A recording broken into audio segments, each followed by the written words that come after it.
Hi everyone, this is Dr. Burhan Khan and you are watching me on my YouTube channel Chemistry with Dr. Khan। आज हम बात कर रहे हैं isomerism के हवाले से। तो आइसोमेरिज्म में आप लोगों ने इससे प्रीवियस लेक्चर्स में पढ़ा कि आइसोमेरिज्म के दो टाइप्स बन रहे थे। आइसोमेरिज्म के हमारे पास बन रहे हैं दो मेन टाइप्स। सही है, रीजनिंग मैंने बताई हुई है। आज फिर थोड़ी सी बात करेंगे रीजन के ऊपर कि क्यों दो टाइप्स बन रहे हैं। एक थे हमारे स्ट्रक्चरल आइसोमर्स। स्ट्रक्चरल आइसोमर्स उस फिनोमेनन को हम क्या कहते थे? Structural isomerism. एक है अपना स्टीरियो आइसोमेरिज्म। सही है, डिफरेंसेस क्या है? आइसोमेरिज्म की कहानी कहां से शुरू होती है? जब मॉलिक्यूलर फार्मूला आपका सेम आ रहा, मॉलिक्यूलर फार्मूला डिफरेंट है तो फिर आइसोमेरिज्म का कॉन्सेप्ट ही खत्म हो जाता है। सही है, तो यहाँ क्या है? यहाँ मॉलिक्यूलर फार्मूला सेम है। थोड़ा सा रिकॉल कर देते हैं, वैसे इसकी जरूरत नहीं है। यहाँ पे मॉलिक्यूलर फार्मूला सेम है, स्ट्रक्चर्स डिफरेंट है। क्या डिफरेंसेस हैं? स्ट्रक्चर्स आपस में डिफरेंट आ रहे हैं। सही है, इसमें हमने पढ़ा कि स्ट्रक्चर्स आपस में क्या 6 डिफरेंट रीजंस की वजह से डिफरेंट हो सकते हैं। तो इसके टाइप्स बन रहे थे। कितने टाइप्स बन रहे थे?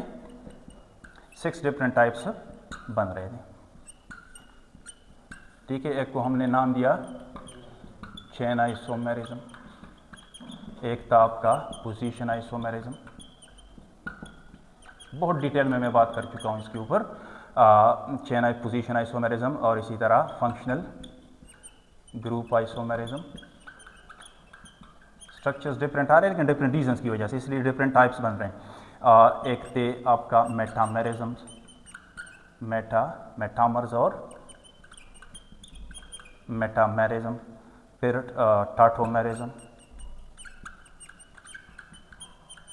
टाटोमेरिज्म और इसके बाद जो हमने पढ़ा था वो था रिंग चेन आइसोमेरिज्म। तो 6 डिफरेंट टाइप्स स्ट्रक्चरल आइसोमर्स के बन रहे थे। इनमें एक ही बात कॉमन थी और वो ये कि ये चीज़ फॉलो कर रहे थे सब। ठीक है, ये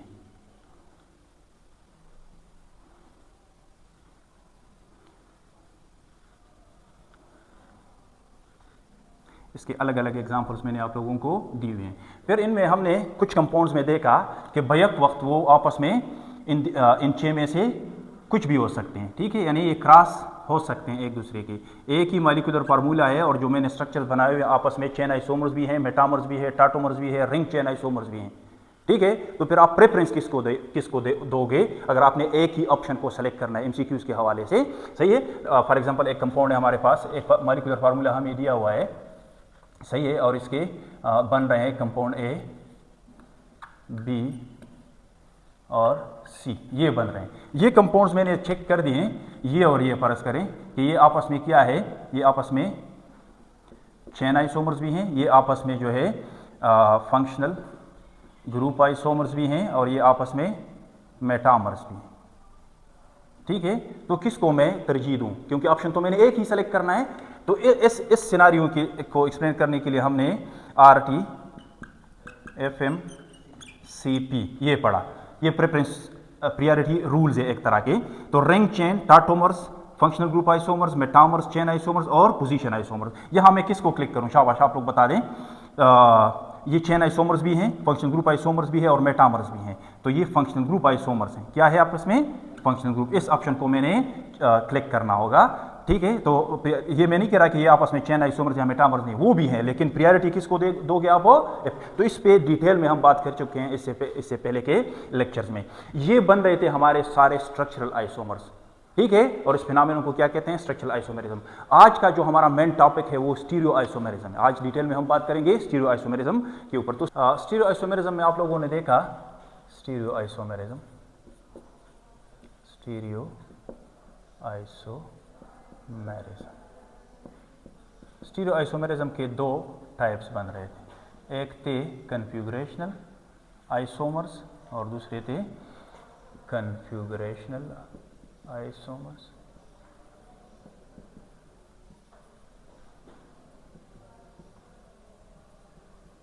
आइसोमेरिज्म और दूसरा है conformational isomerism.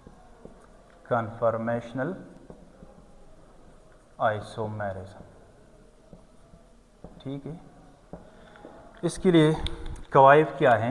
Molecular formula same होना चाहिए। मॉलिक्यूलर फार्मूला सेम होना है, स्ट्रक्चर्स भी सेम होने चाहिए, स्ट्रक्चर्स भी सेम होने चाहिए, स्पेशल अरेंजमेंट्स डिफरेंट हो, स्पेशल अरेंजमेंट्स डिफरेंट हो। ठीक है, तो स्टीरियोआइसोमेरिज्म। फिर कन्फिगरेशनल कब कहेंगे, कन्फॉर्मेशनल कब कहेंगे? कोई भी दो स्टीरियोआइसोमर्स आपस में कन्फिगरेशनल तब होंगे जब arise due to restricted bond rotations,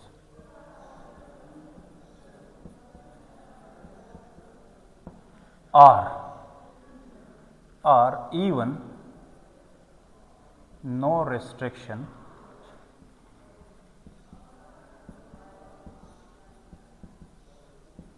on bonds rotation, सही, but internally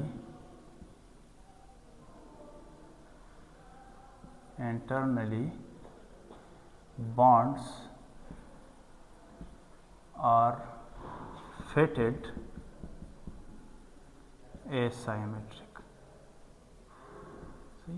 बॉन्ड्स की फिटिंग इस तरह है कि मॉलिक्यूल के अंदर एसाइमेट्री है, तो दो रीजंस की वजह से। इसका नतीजा क्या होगा? You can not interconvert them, non enter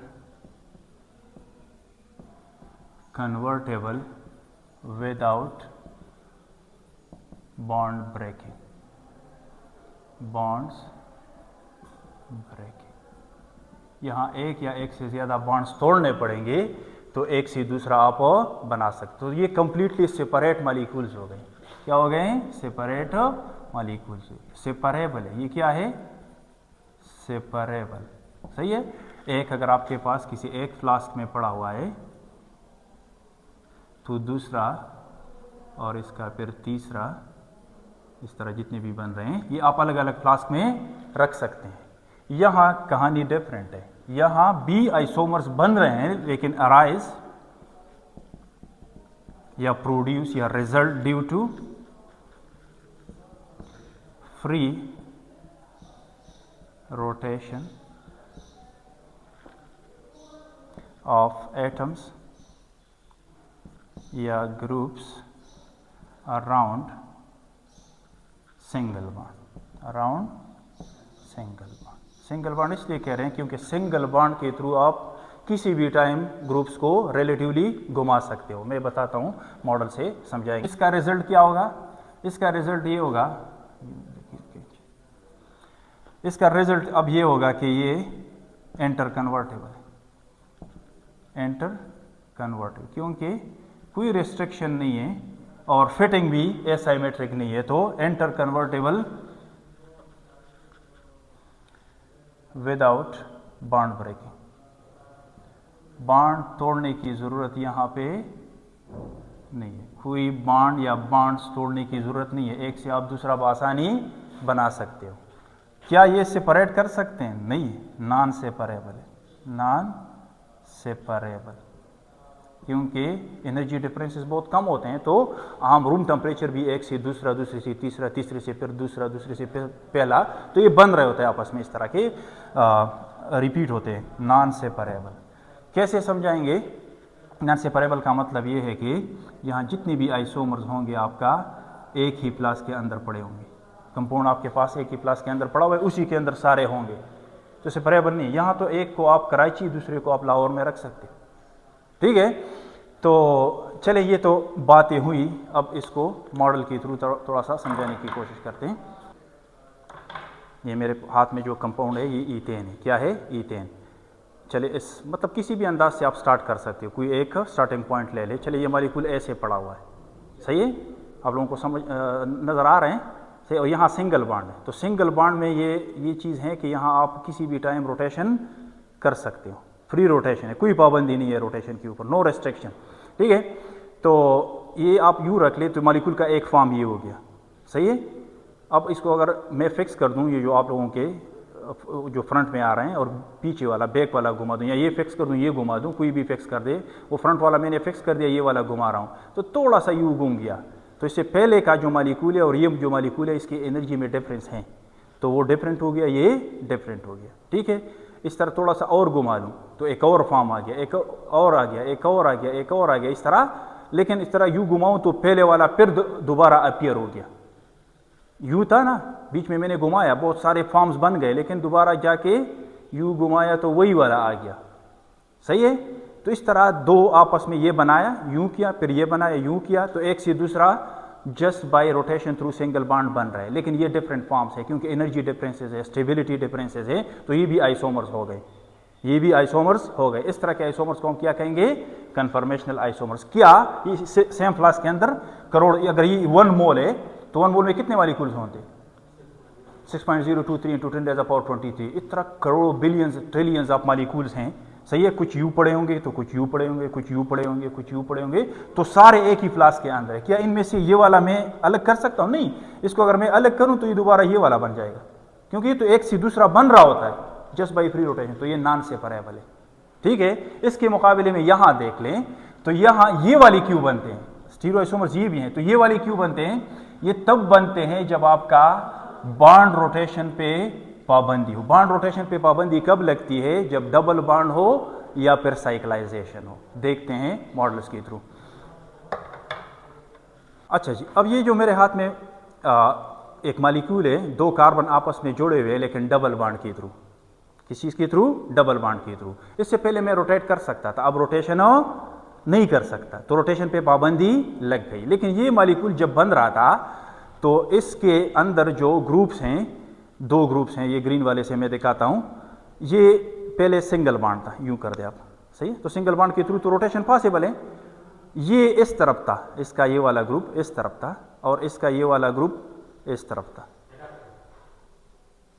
इसका ये वाला ग्रुप हो इस तरफ था। इसके बाद जाके पहले सिग्मा बॉन्ड बनता है, उसके बाद पाई बॉन्ड बनता है, और जब पाई बॉन्ड बन जाता है तो लॉक लग जाता है, क्योंकि डबल बॉन्ड हो गया। ये इस तरफ थे कि अचानक आके भाई पाई बॉन्ड बन गया, सही है। पाबंदी तो लग गई, अब ये नहीं घूम सकते, तो इसी फार्मूले से, मतलब ऐसे लेमन भाषा में, 2 ग्रीन और 2 वाइट से ये वाला कंपाउंड बन गया, ठीक है। बॉन्ड है, पॉसिबल है, पाई बॉन्ड अभी नहीं बना हुआ है, लेकिन पाई बॉन्ड जब बन रहा था तो ग्रीन वाला इससे पहले इस तरफ था, अब इस तरफ है कि टक बॉन्ड बन गया, बॉन्ड बन गया। अब दोबारा नहीं बना सकते इसको until unless you break the bond, सही है। तो पहले वाला बन गया जिसमें 2 ग्रीन एक साइड पे थे, वो भी इसी कंपाउंड का एक आइसोमर है, और ये भी इसी कंपाउंड का एक आइसोमर है। उसको हम सिस कहेंगे क्योंकि दोनों सेम साइड पे हैं, और ये ट्रांस है क्योंकि दोनों ये जो सेम है वो अपोजिट साइड पे, ये अपोजिट और ये अपोजिट साइड पे, ठीक है। तो पाई बॉन्ड लगने से क्या हो गया? बॉन्ड रोटेशन पे रेस्ट्रिक्शन आ गई, ठीक है। तो 2 फॉर्म्स बन गए। क्या इससे वो पहले वाला मैं बना सकता हूँ? नहीं, जस्ट बाय रोटेशन नहीं बना सकते। इससे पहले कन्फर्मेशनल में हम बना रहे थे, एक से दूसरा, दूसरे से तीसरा, तीसरे से फिर दूसरा, दूसरे से फिर पहला, वो आप बना सकते, लेकिन यहाँ आप नहीं बना सकते क्योंकि बॉन्ड रोटेशन पर अब रेस्ट्रिक्शन है। तो ये भी एक आइसोमेरिज्म सामने आ गया। मॉलिक्यूलर फार्मूला सेम है, स्ट्रक्चर भी सेम है, कनेक्टिविटी सेम। इसके पास भी एक ग्रीन वाइट, इसके पास भी एक ग्रीन वाइट, सही है। इससे पहले भी एक ग्रीन वाइट एक के साथ, एक ग्रीन वाइट दूसरे के साथ, तो कनेक्टिविटी सेम है, लेकिन स्पेस में अरेंजमेंट क्या है? डिफरेंट है।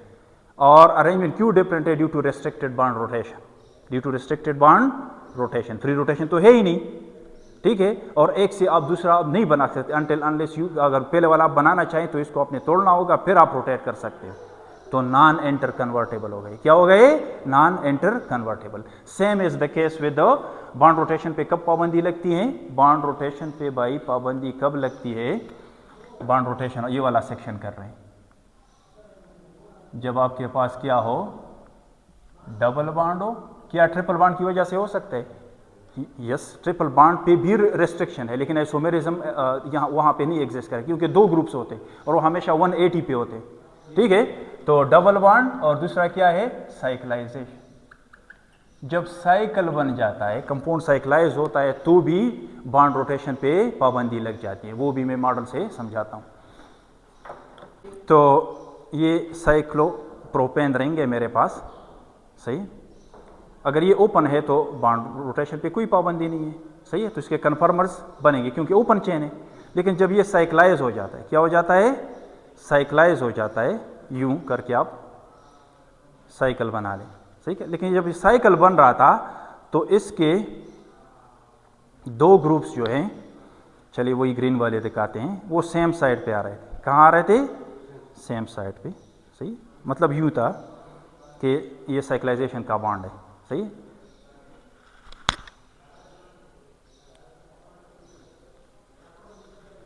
सही, कंपाउंड साइक्लाइज हो रहा है,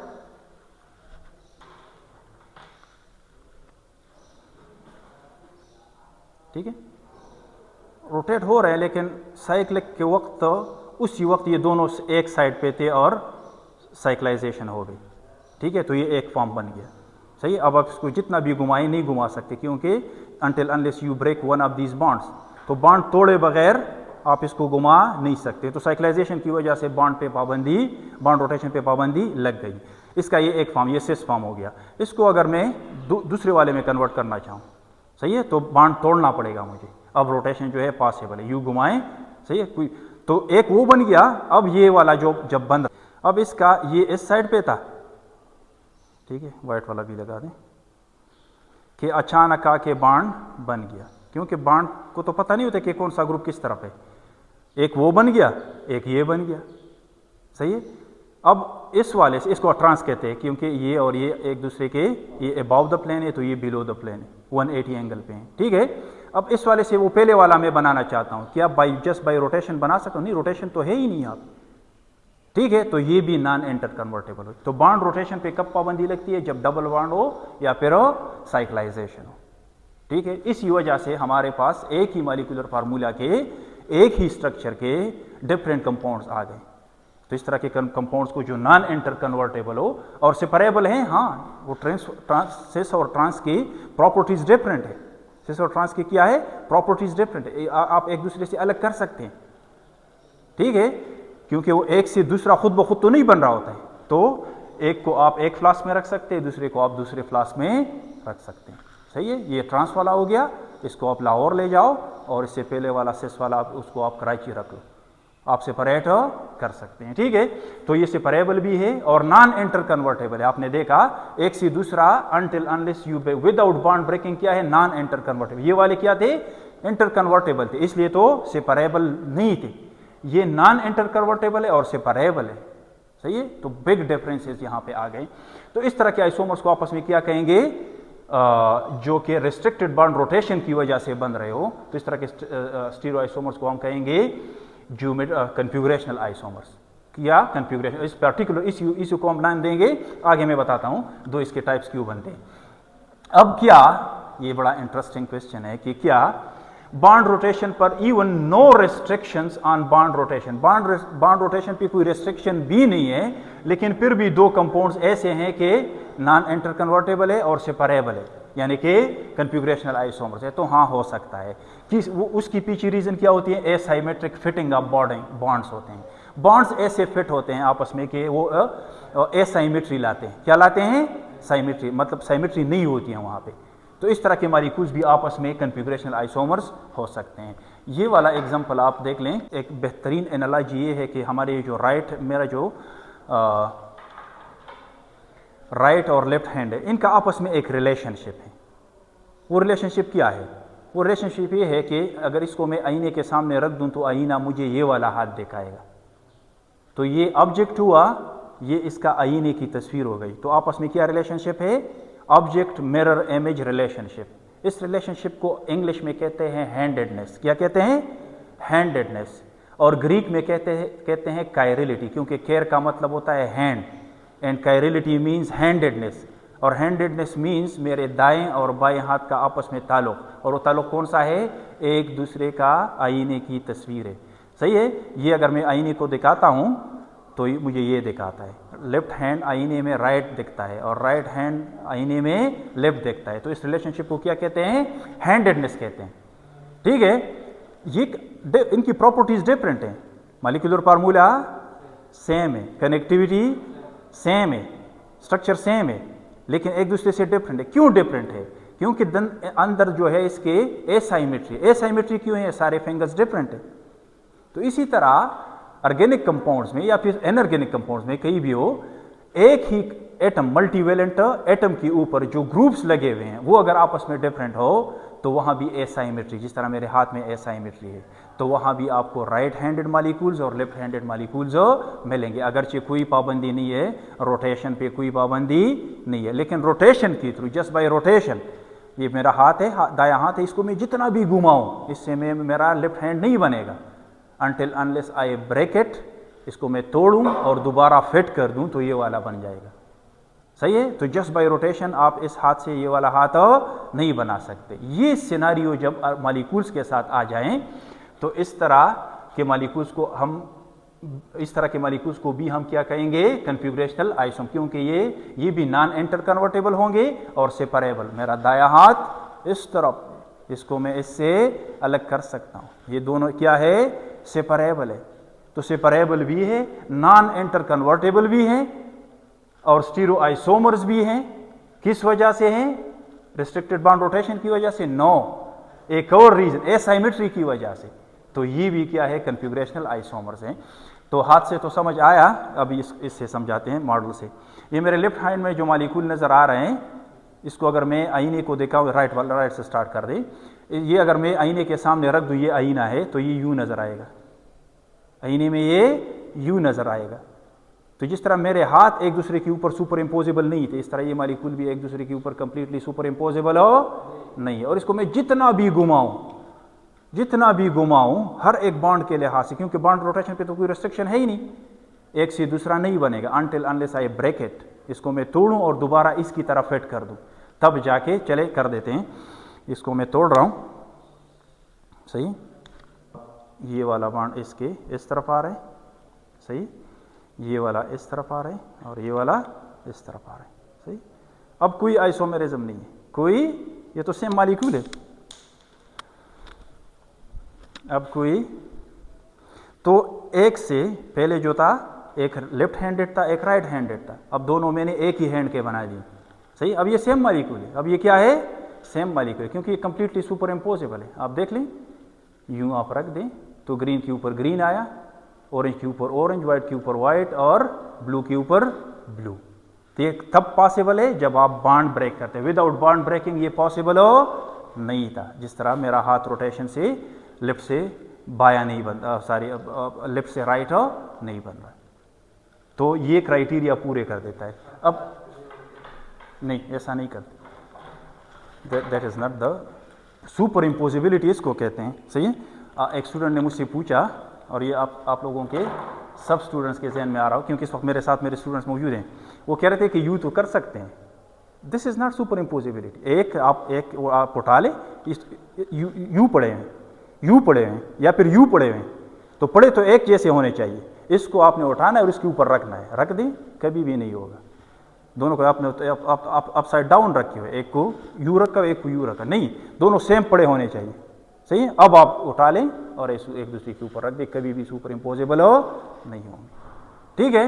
तो इस तरह के रिलेशनशिप को क्या कहते हैं? हैंडेडनेस इंग्लिश में, और ग्रीक में कायरिलिटी कहते हैं। तो चीज़ें बहुत आसान होती जा रही हैं। एक और रीज़न है कन्फिगरेशनल आइसोमेरिज्म का, और वो ये वाला है। वो क्या है? ये वाला है, सही। इन दोनों की ये वाला,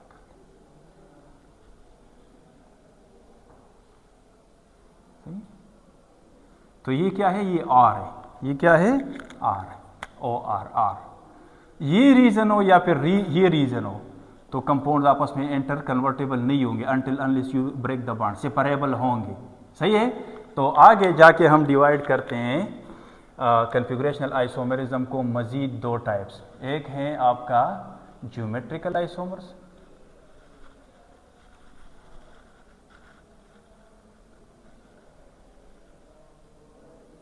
और एक है ऑप्टिकल आइसोमर्स, ज्योमेट्रिकल। अब इसके मजीद दो टाइप्स क्यों बन रहे हैं? क्योंकि दो क्लियर रीजंस है हमारे पास। Double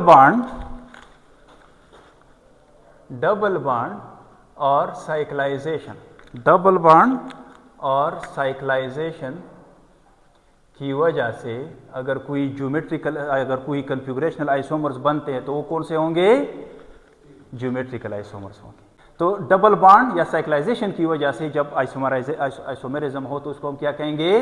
geometrical isomerism. ये किस वजह से होंगे? इसके पीछे रीजन ये है, इस वाले के पीछे रीजन ये है। तो रोड मैप भी बन गया हमारा कि क्यों बन रहे हैं दो टाइप्स। इसके पीछे रीजन क्या है?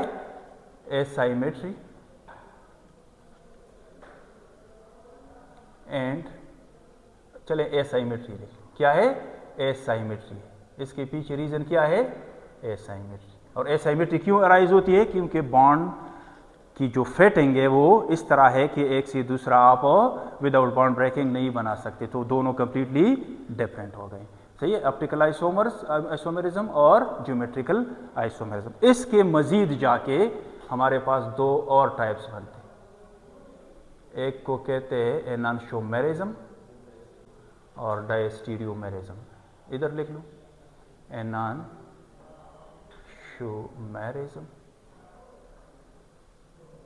और एक है डायस्टीरियोमेरिज्म।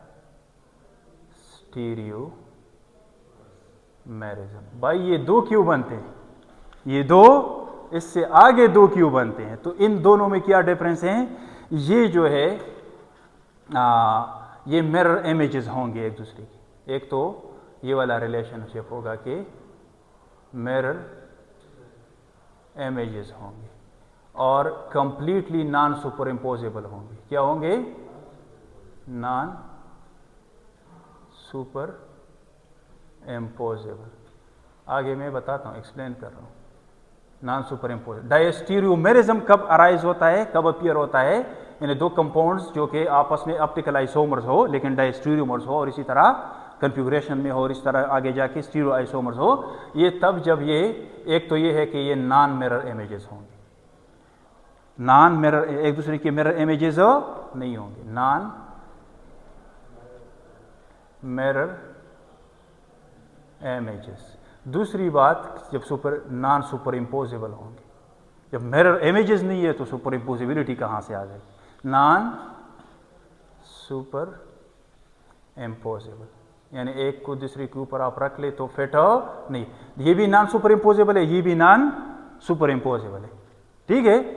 लेकिन ये एक दूसरे के मिरर इमेजेस है और ये साथ साथ नॉन सुपर इम्पोजिबिलिटी के साथ साथ मिरर इमेजेस भी नहीं है, ठीक है। यहाँ एक इंटरेस्टिंग बात, ये तो एक नया कंसेप्ट आया सुपर इम्पोजिबिलिटी वाला, ठीक है, और मिरर इमेज वाला।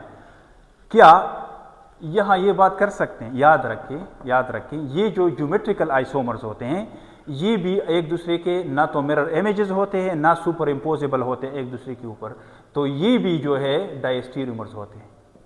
याद रखें, ज्योमेट्रिकल सिस और ट्रांस आपस में क्या है? डायस्टीरियोमर्स।